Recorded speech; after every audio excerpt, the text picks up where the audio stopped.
dağlar aşarak, çok eller dolaşarak, dağlarda kurdum diye gelmişim size hediyeler vermeye, yeni ilinizi tebrik elemeye. Şahta babadan ötürü darıkmıştır. Şahta baba size tahmacalar diyecek. Siz de elamet ay elamet, işi tamam kıyamet. Eli yok şekil çekir, dişi yoktu dişleyir. Nedir o benim əzizləvələr?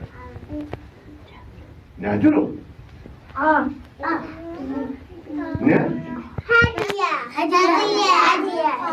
Şaxtadır benim əzizləvələrim, şaxtadır. Kış gələndə, havalar bərk soyuyanda, qardan gözəl libas geyər.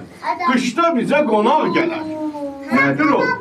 Şaxta baba. Şaxta baba qardan libas geyir.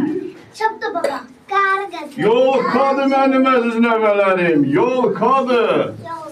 Qışda geyər ağ kürki, yeyər kələmi, köki. Nədir o? Şaxta baba. Şaxta baba kələm kökü yeyir. Yox. Kələmi kökü kim yeyir? Ahərin doğrudan. Çöldə bir ağ süfrə var. Yarpaq kimi xışıldar.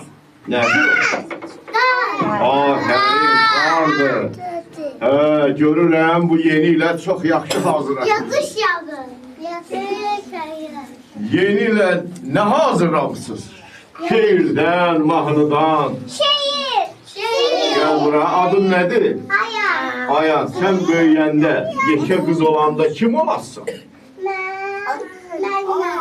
Gələcəyin müəlliməsini alqışlayırıq.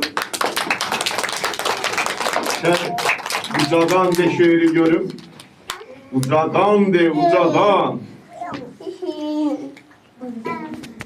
Şeir düşdü profkiya. Яркий праздник подарила нам зима. И тихоня, и проказы ждут его свои дома. Alqışlayırıq. Görürəm bu yenilə çox yaxşı hazırlaşır. Ucadan. Адам. Здравствуйте, дедушка Мороз. Наши поздравления. Самый добрый, будьте самый лучший на планете. Alqışlayırıq.